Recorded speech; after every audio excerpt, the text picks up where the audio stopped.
probably the most ferret-filled interview. So. Oh, well, we're recording now. This is another interview with those Mockingbirds and Underground Takeover, and we're doing a ferret interview with Tory. Yeah. I know, I was eating right here. Wow, that's... Yeah.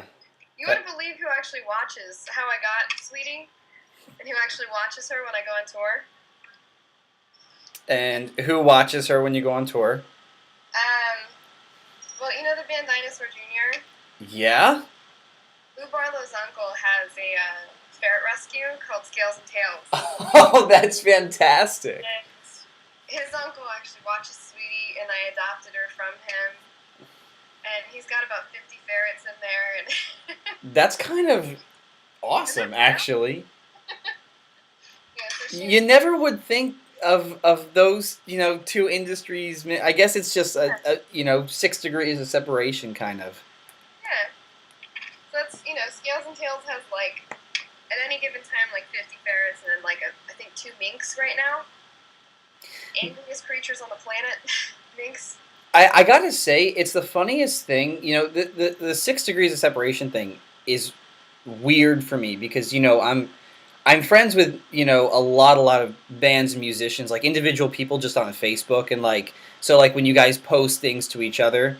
And so one of the weirdest things is when I see 2 people who I know independently of each other talking to each other because they're from the same city. So I've talked to do you guys know Don Ryan in New York? Or New Jersey. Well, he when he emailed me, he told me he was from New York. He's like, "Hey, I'm a musician from New York." People around here fucking lie and they say they're from New York when they're really from New Jersey. That bastard. Are we calling him out in an interview? Is that what's happening now? Don Ryan, I fucking call it on to you. You're not from New York. He's from New Jersey. Jersey, buddy. Well, to be fair, listen, I got family in New Jersey, okay? To be fair, there is that part of New Jersey that really kind of is New York. Yeah, that's where we live, and that's where people pull this shit, but we like to call them out on it. Unbelievable. You know why, though? Here, let me say why, because, the Super Bowl this year. So you're from Atlanta and from Boston. Well, actually, I'm from New York. We're New York all the way back. Okay, well then, fine, but where I'm going to go with is, tell me where the Super Bowl is this year. This year? It's in New Jersey, right?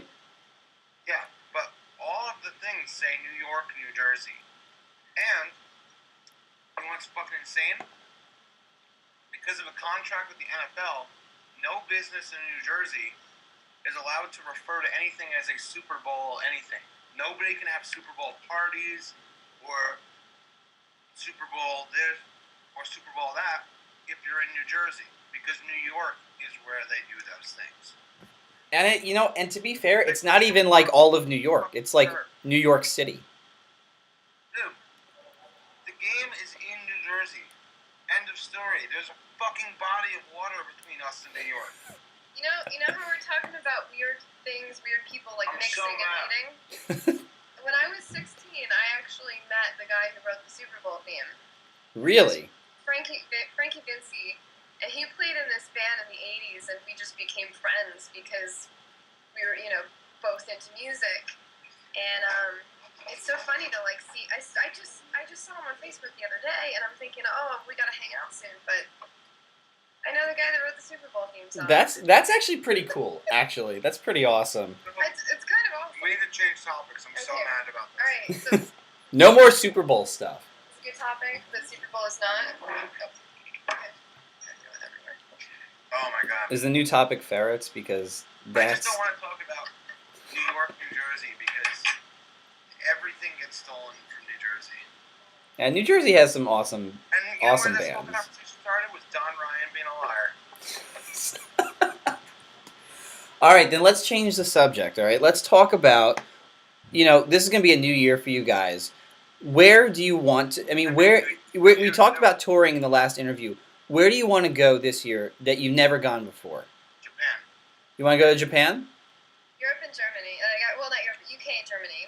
campaign journey. Did you just really say Europe and Germany? Yes, I did. I did do that, and I take full responsibility for the fact that I did that. You got no fucking brain, huh? Anyway, Japan. Japan, huh? And Iceland. What's in Iceland? Volcanoes. You could go to Hawaii for that. You wouldn't need a passport. I don't know. I want to go to the Maldives just so I can go swimming. You can go swimming in New Jersey. Crystal clear waters with like beds in the water. You can do that in a pool. Wow. Doesn't seem. What she's looking for in the Maldives are like those offshore accounts. Yeah. She's looking for a cabana boy Somebody down give me there. one. Yeah, cabana boy. I thought we covered that in the last interview with Florida. Yeah. Tory can't make up You her mind. you can't have it both ways, okay? Somewhere. Terrible. No, but I would love to see you guys do like a European tour. The UK is like huge for like alternative rock and like hard rock right now. Yeah. There are a bunch of great bands over there, and Ireland too. Ireland has this unbelievable like pub rock scene. It's really fucking cool. When I was in Dublin, man, if I didn't go to Amsterdam, I would have gone to Dublin because it's fucking cool over there. I'm excited about. I mean, like if we were to tour the UK, yeah, if we were to tour the UK, it would be incredible. Like I know, Adam's tattoo just got covered in water, and it's a huge deal apparently.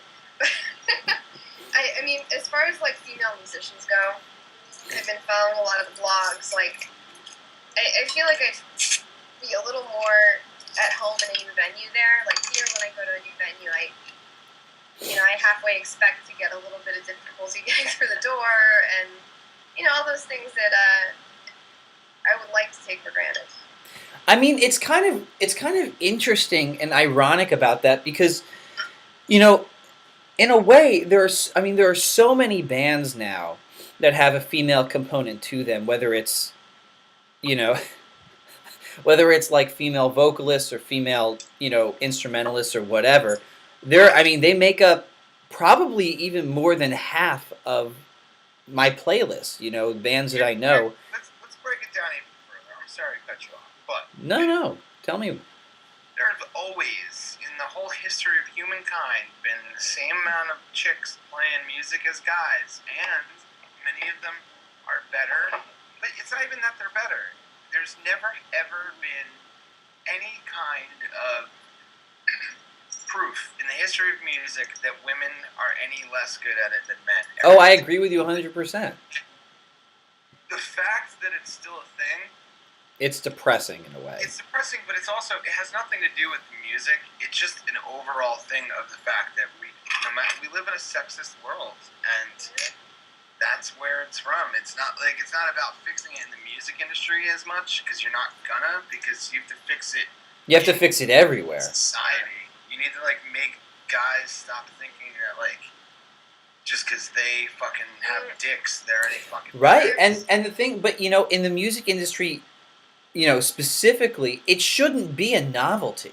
It shouldn't be like, oh, we have a chick in our band. It should just be like, we're a band. It's not a novelty. It's just like people treat it like one. Yeah, well, I mean, people shouldn't treat it like one. That's really what it is. I mean, I teach. Outside of the band, I do teach violin, and I have a lot of students that are. You know what we should start girls. saying? We should stop saying that we have a girl in the band. We should start saying we have four guys in the band. But I don't know. I mean, I teach all these kids, and a lot of them are girls, and often they ask me, they say, "Where are the female composers? Where are the female classical composers?" And it sucks, but I have to. Yeah, they weren't allowed near pianos. I have to explain to them sexism at that. 6 and 7. Yeah, and it's really horrendous. Well, and Mozart actually didn't write his earliest works. His sister did. Really, I didn't know that. Yeah, so I mean, you have to explain where these women are. Mozart? So you have to explain sexism to a 7-year-old.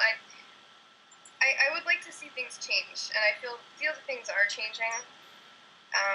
But I think it needs to be a universal change between the way that women view their role. Yeah, absolutely. I mean, and that just goes. I really don't think it's changing, because Miley Cyrus with her new record, and I'm not getting into a Miley Cyrus thing. I just want to get into the fact that, like, what did she do in order to garner crazy attention and change her perspective on the world? Like, the way the world saw her. She fucking took her clothes off.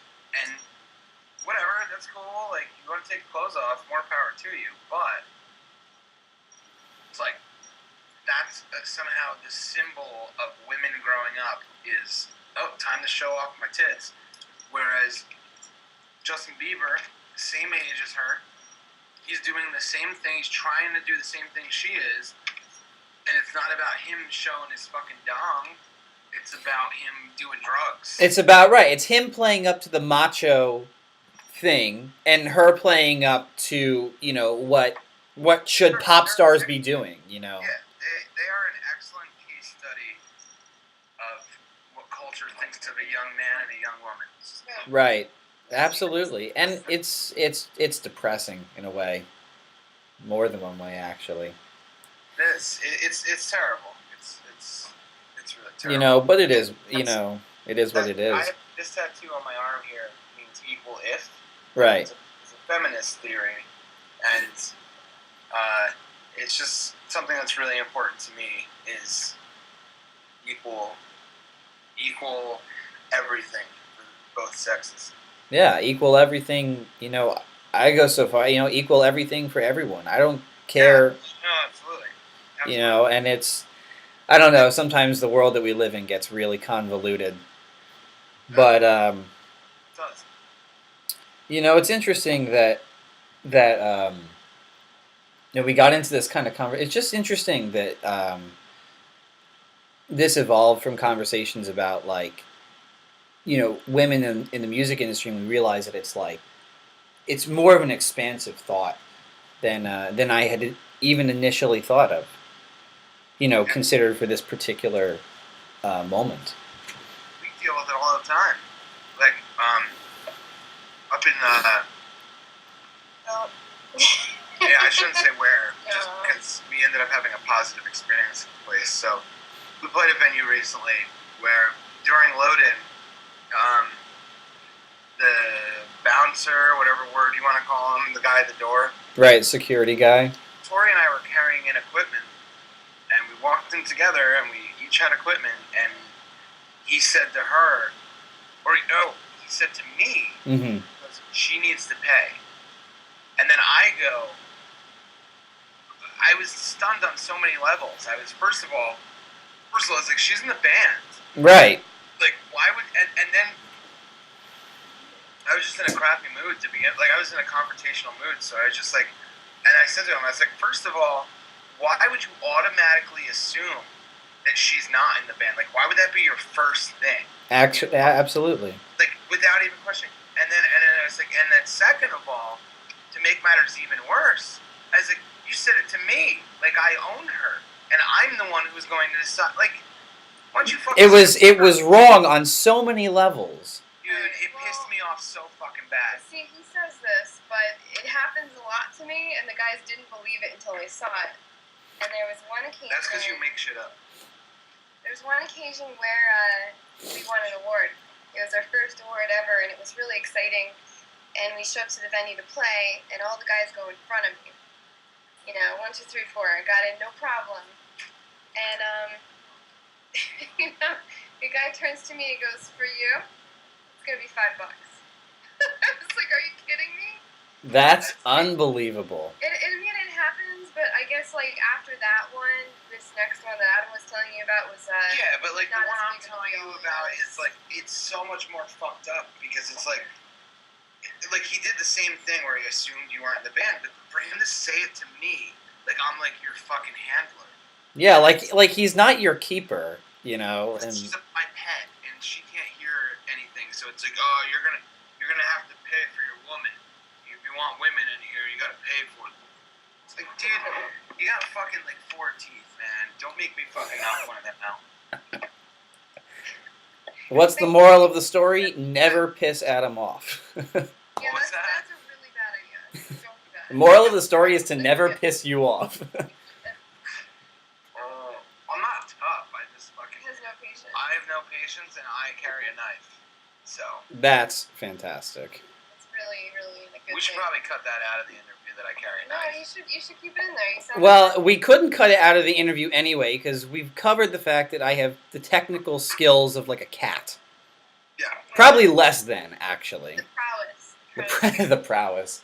We have a few minutes left, and then I actually got to crash because I have 4 classes tomorrow. But in the last couple minutes, Quality that is Airheads. which is upside down. No, let's talk about band stuff, Adam. Oh yeah. All right. You got a couple minutes left. All right, and tell me. You talked about a time that pissed you off. Tell me about the funniest thing that's ever had. It doesn't have to be on stage. It could be just funniest music related thing that happened. Funny? No way. I mean, there was one time we played at university, and Oh shit. and you remember the mics went out? They No. Even better. See, this is what's wrong with you. You Okay, skip over the right. best part of the story to tell the dumb part. Okay, but you can We tell about that. played Okay. during an auction for guys in a frat. They were auctioning off frat guys, and we were playing during the auction. Nobody there, except for like 4 people up front, wanted to hear us because everybody there was into like. That is so not your crowd, dude. Oh my god! Awkward situation ever. I mean, look, if I need to tell you that. The fun part is we won over all the teachers. The teachers loved us. But the tough guy, frat, fucking. The bro, he's a bro. They wanted to sell off Kevin too. I remember. Yeah, we At one almost did point. that, but we were just so out of place that day. We were just like, we can't do And there was a this. snowstorm too. That was last year. Yeah, and your I car remember died. that. And my car died again. I have so many car troubles. Yeah, I follow them on Facebook actually. Oh, isn't it nuts? It is so That sad. was- It's actually, I kind of wonder if I'm ever gonna get through a day where I don't see like a car trouble from Tory that I feel so bad about, but I can't do anything about. It's like my car won't start, my car got hit, it's just. For everybody that's I guess watching and doesn't follow me on Facebook, I mean. Well, I don't follow. I mean, but it's like it shows up in my feed, you know. Shit, like your Three car. times in 4 months when it was parked legally on side streets. Alright, anyway. That wasn't even the funniest story. You know what was the funniest story? That guy that was in Hartford, Connecticut with the shotgun. And he said that we couldn't load our equipment for like an hour because the police were looking for a man walking around with a shotgun. What? I don't remember that. That was in Hartford, Connecticut. Oh, yeah. Like a year and a half ago. We're playing there again. We're playing there again. Oh, Yeah. crap. Yeah, that's happening. Everyone in Hartford, go see those Mockingbirds. Yeah, go see us in an area where people walk through the streets with shotguns. Oh, God. We are gonna get to so many more of these stories, but I'm gonna cut you guys off because I'm tired. I actually have a really funny one. It's quick. Okay, it better be quick because you got about a minute and 30 seconds. Okay, here we go. When we were in West Warwick, Rhode Island, when we got out of the van, we noticed that the town had pretty much all empty storefronts. So we're like, what is this ghost town? So we pull up to the back of the venue, we get out of the van, and this super, super dirty 13-year-old boy walks up to us in a wife beater and shorts, and he's covered in dirt. He rolled around, and he has an Xbox 360 under his arm, and he walks up to John, our guitarist, and says, "Hey man, you want to buy this?" And then John, of course, responds with, "Well, you don't have any controllers." And the kid goes, "You can walk back with me to my house, and I'll give them to you." I swear to God, that really happened. More to come from those Mockingbirds. But just to let everyone know, those Mockingbirds out with their new single, "How to Rob a Bank," Yes. and lots of new stuff coming from you guys. Look it backwards. It gives real directions on how to break into the U.S. Mint. Okay, well, we'll see how that works. I'm going to go try that because I need to pay for lunch tomorrow. Thank you guys so much for sitting down. This has been Adam in the Underground with In the Pit interviews and those Mockingbirds. Over. You guys are always playing on what station? Underground Takeover. Underground Takeover. Peace, guys. Thanks.